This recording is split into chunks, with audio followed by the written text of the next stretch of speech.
Good morning, everyone. It's the first day of March, and oh my gosh, I just love flipping the calendar. Steve does too, so we've just made it this ritual that we do it together. And we have the Missouri Department of Natural Resources calendar, which if you're in eastern deciduous forest at all, it's a fantastic calendar. It talks about all these natural events and they're always so spot on, and we learn about this calendar from our friend Stanley and we enjoy it so much. So this morning I'm out here walking our nature trail and you can hear red-winged blackbirds, cardinals are singing, robins are singing, mourning doves are singing. It's really remarkable. It's been a very warm winter and we've had some significant cold snaps though, so it's been both. And we get big dumps of snow and then they melt off, and then we rain and then we get snow and the cycle continues. So our trails are suffering a bit, and that's one thing I wanted to share today. One thing we are trying.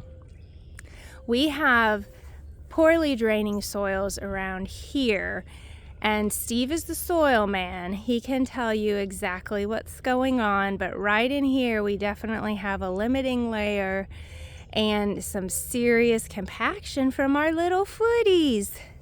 Yes, these things right here. They're very compacting. And one thing we were doing on this old field trail, which seemed so neat and like such a great idea, was to let the rough leaf and silky dogwoods and trees form an arch over the path.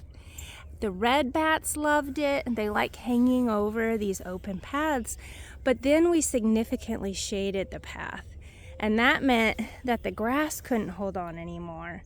Now you all know we're not huge lawn people, but grass on these paths in Oldfield are tremendous. They're just a really great gift because you don't have to do anything except mow them. And if you're not mowing a huge area, it's not very difficult. Now look in here. You can see we've got mostly other plants, not grass. There's a little bit, and then we have a lot of moss, which is really neat. But we tear this path up, and we like to be out here witnessing nature, so we walk this path almost daily, and we've had to cut ourselves off from walking certain areas because we're tearing up the path so much. We're not going to do wood chips.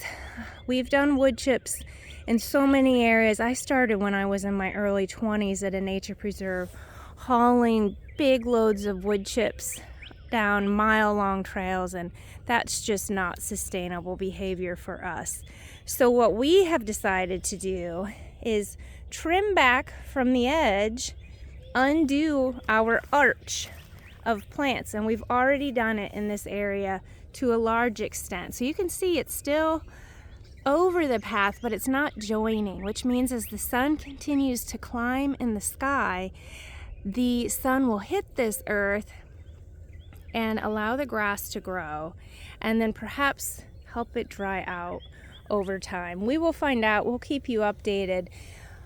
But I just wanted you to know that we underestimated the power of lawn grass on trails. And so now we're welcoming that grass back in these areas so that we can help protect the soil from our little pity patties that keep walking.